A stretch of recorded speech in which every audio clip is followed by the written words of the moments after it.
Jumpa lagi di channel Sinau Sejarah, salam budaya. Nah, kali ini kita sedang berada di Kabupaten Banyuwangi. Dan di samping saya ada seorang, apa ini Kak? Saya arkeolog. Enggak, penggiat budaya Penggiat juga. budaya. Sastrawan juga. Nah, di sini kita mau bincang-bincang sama sharing-sharing tentang yang asik ini apa? Budaya Banyuwangi. Sejarah Banyuwangi. Sejarah Banyuwangi. Wah, ini menarik, sejarah tentang Banyuwangi ini. Pasti nanti berhubungan sama cerita-cerita Tanjung ya Kak ya? Iya. Oke, boleh diceritakan nggak sih Kak? Jadi selama ini kalau kita browsing di dunia maya. Iya. Tunggu dulu Kak, oh belum kenalan sih. Namanya siapa? Nama pena atau nama asli? Maunya yang terkenal nama apa? Oke, saya biasanya dipanggil Singgah Kelana.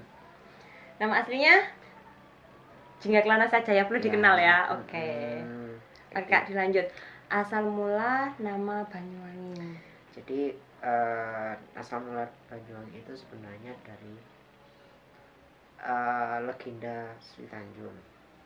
Nah, sebenarnya kalau itu cerita masyarakat, cuman kalau kita berbicara ilmiah, arkeologis atau sejarah, tidak ada hubungannya dengan Banyuwangi cerita itu.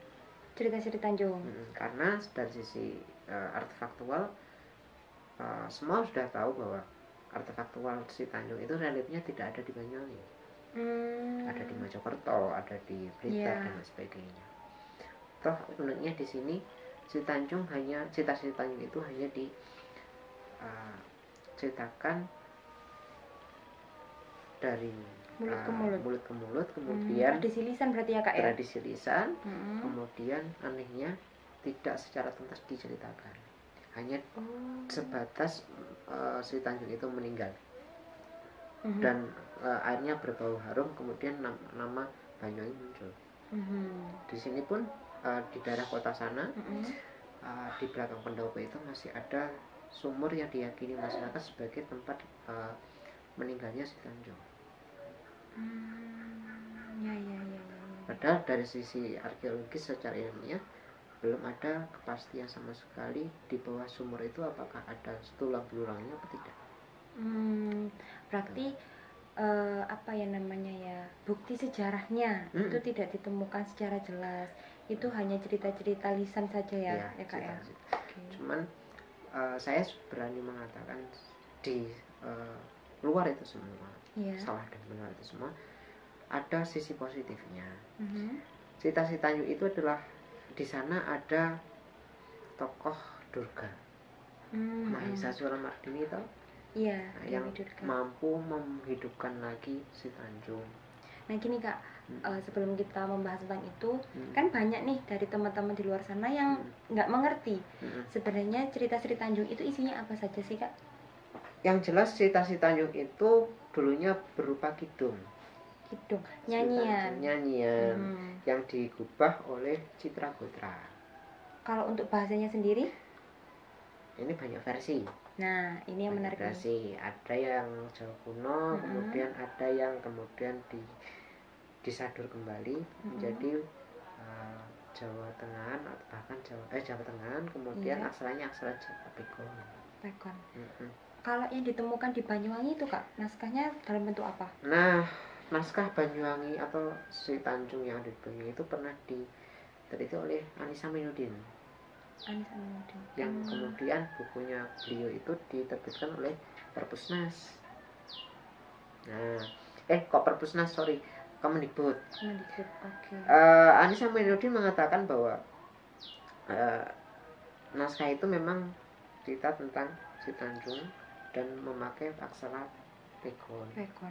Itu yang dianggap yang paling tua atau yang memang ditemukan di Banyuwangi? Di Banyuwangi. Kalau yang paling tuanya itu Kak, sekarang di Leiden. Di Leiden.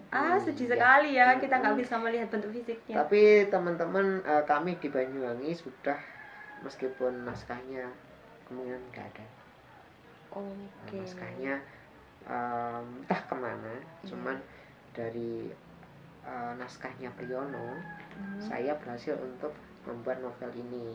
Novel Si Tanjung ini, kenapa saya membuat atau menulis ulang ini, karena saya ingin meluruskan cerita Si Tanjungnya sebenarnya. Oke, berarti dari perbedaan penulisan itu tadi ada sedikit perubahan gitu ya Kak ya? Soalnya kalau dalam pewayangan itu ada namanya sanggit. Sanggit itu apa? Sanggit itu sudut pandang mana yang dipakai, alur mana yang dipakai. Iya.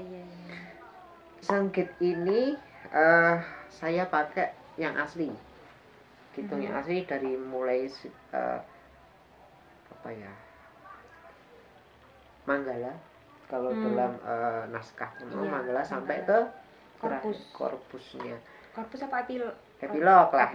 Kemudian di sini saya memang memasukkan beberapa unsur masalah sosial yang relevan sampai sekarang, cuman inti ceritanya masih kepegang bahwa Sri Tanjung memang benar meninggal, dibunuh oleh Sutrekso karena efek imbas dari cemburu.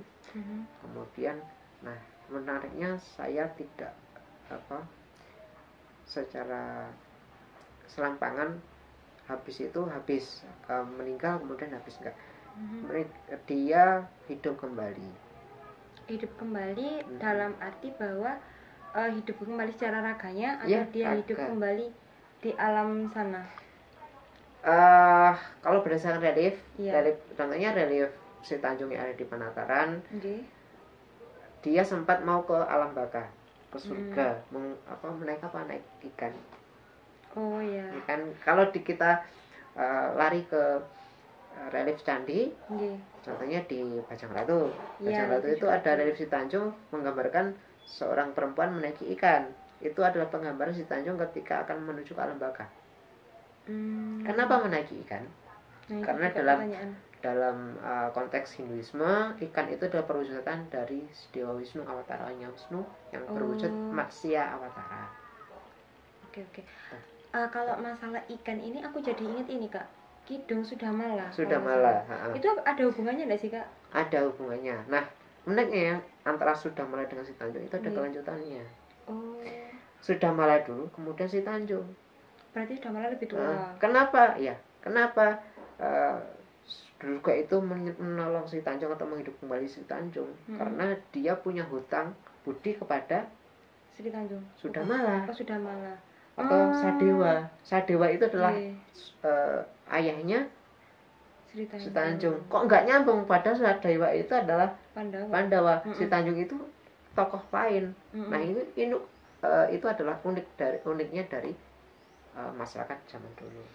Berarti kalau misalnya gini, kalau misalnya tadi dikatakan bahwa Sri Tanjung itu adalah tokoh yang lain, otomatis bahwa cerita Sri Tanjung ini sebenarnya berkembang hanya di kalangan masyarakat Jawa, bukan saduran dari, dari India. Enggak, gitu. Bukan. Itu memang Si Tanjung Sudamala itu menceritakan tentang pangruatan, pembersihan diri manusia yang asli karya Nusantara. Tapi lebih banyak orang-orang yang memahami cerita Sri Tanjung itu adalah kisah pelepasan, Kak. Iya, benar. Pelepasan atau pangruatan sama saja. Yang lepas siapa? Lepas dari hal-hal buruk atau memang suatu saat Si Tanjung itu memang meninggal, lepas sukmanya, lepas dari raganya tapi nanti kembali. Itulah dari, kalau misalnya kita membicarakan tentang pengeruatan, itu memang kan gini, ketika kita diruat itu kan tujuannya untuk membersihkan diri atau istilah lainnya melukat. Nah, itu kan pembersihan diri. Nah, makanya setelah dibersihkan, kemudian yang dimasukkan lahir kembali itu tadi atau hidup kembali itu tadi. Jadi setelah pembersihan tadi itu ya Kak ya. Benar. Nah itu yang perlu diluruskan, dan di buku ini itu memang vulgar. Ya, vulgar. Dalam artian begini teman-teman, saya ingin mengajak teman-teman bahwa vulgarisme itu bukan, tidak selamanya negatif. Ya, dari sisi mana kita Dari sisi mana dulu? Vulgarisme dalam konteks ini saya tempatkan ketika Sri Tanjung dan Sri Poso sudah menikah. Pertanyaannya, apakah ketika suami istri melakukan hal itu tidak boleh? Boleh. Karena kan ceritanya sudah menikah, ya. Tadi sudah sah. Dan saya mengatakan bahwa saya ingin mengatakan dalam kesempatan kali ini bahwa vulgarisme, erotisme itu bukan dalam konteks negatif, cuman itu adalah proses sebuah penyatuan, penciptaan laki-laki dan perempuan. Dalam arti faktual ada yang lebih vulgar dari ini, Ligayoni. Tapi kenapa Ligayoni tidak dipandang sebagai vulgarisme? Karena kita sudah terbiasa melihat itu. Munculnya istilah vulgarisme itu nakal, itu tidak patut dipublikasikan, tidak patut untuk dilihat, karena nilai budaya itu dibenturkan dengan nilai yang lain, norma yang lain, kesusilaan dan lain sebagainya. Itu apakah boleh? Tapi dalam konteks sejarah tidak boleh.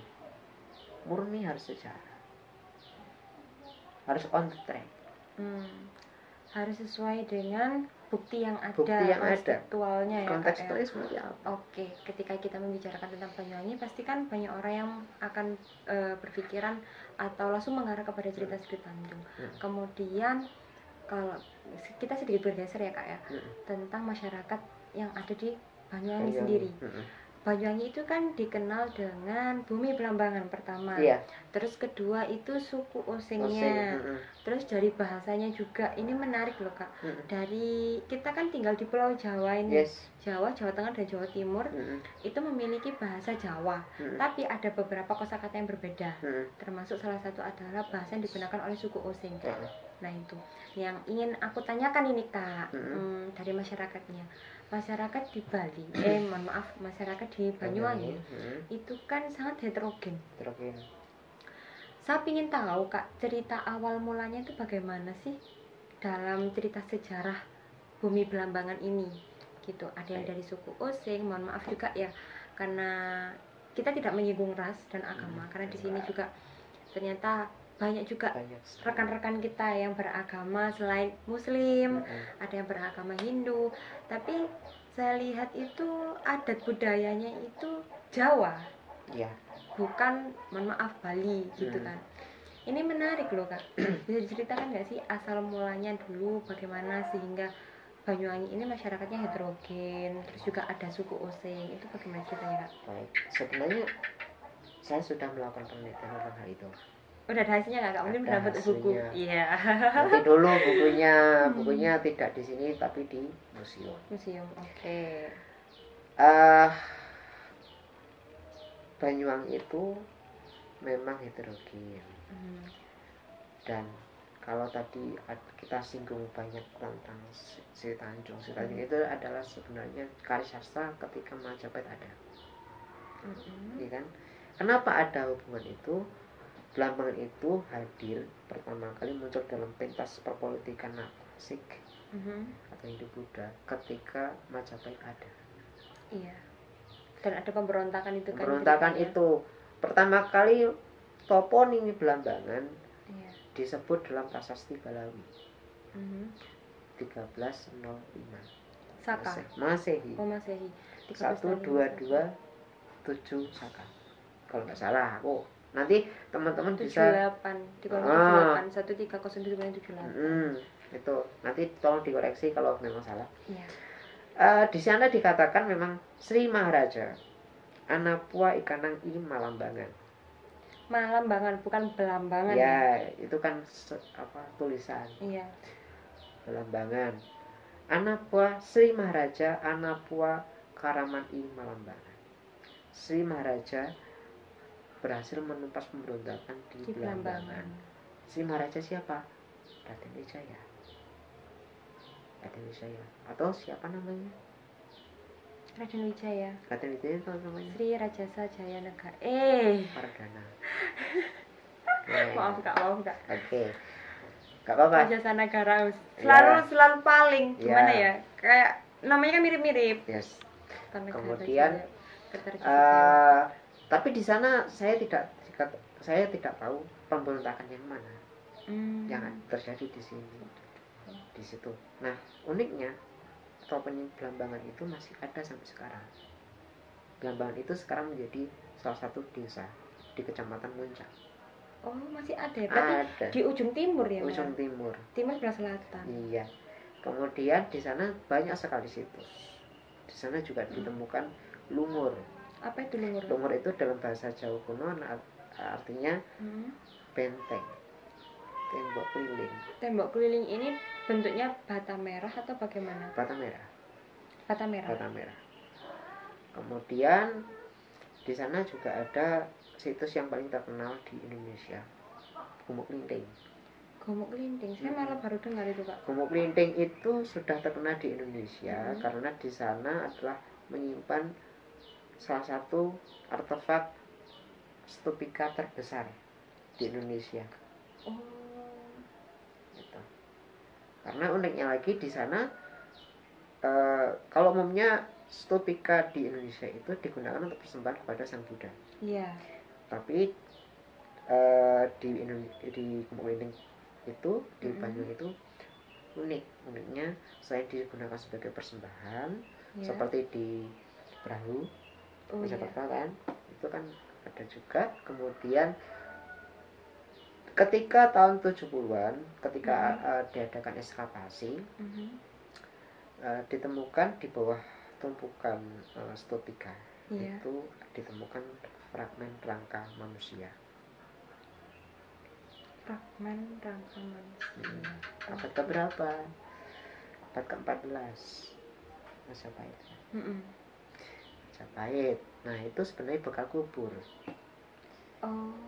Jadi dari sini kita bisa mengatakan sebenarnya ketika Hindu masuk, Buddha masuk, tidak semua harus dikremasi. Berarti ada yang dikuburkan. Dikubur. Nah, penguburan itu bukan miliknya agama tertentu loh ya. Tapi ini tradisi megalitik yang masih berlanjut sampai ketika agama di luar Indonesia itu masuk. Jangan lupa agama Hindu dan agama Buddha ketika masuk Indonesia harus bisa ada proses pembahasa Jawaan, atau dalam konteks Jawa kuno namanya mangjawakan biasa mata. Iya, aku mau ngomong ingat tapi lupa. Itu dalam Adiparwa. Iya. Ingat ya Kak? Mangjawakan biasa mata itu artinya apa? Mangjawakan biasa mata, membahasa Jawa kan? Ajaran-ajaran bagawan biasa. Ini yang aku jadi malu. Ini yang tidak dipahami oleh masyarakat sekarang. Apa-apa sekarang, sekarang saya ingin mengkritik juga. Tidak semua hal tata cara penguburan, tata cara penghormat kepada jenazah itu harus, kalau Hindu harus dibakar atau harus dikremasi. Nggak ada dalam kitab saya Hindu, tidak ada dalam kitab suci agama Hindu. Saya di dalam prasasti pun tidak ada itu, anjuran itu murni dari tradisi India yang dipaksakan dipakai di sini. Kemudian dilarungkan itu kan artinya.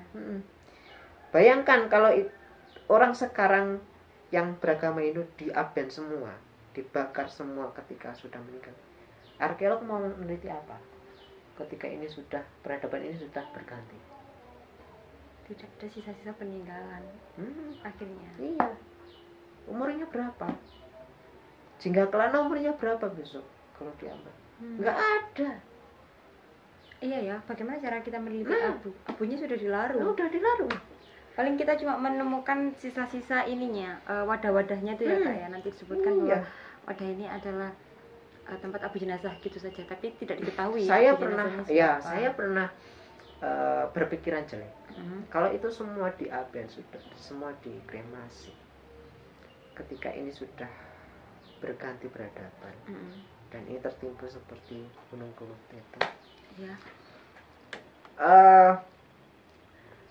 Ketika langkah manusia zaman sekarang 2020 ini tidak ditemukan, berarti 2020 tidak ada orang Hindu.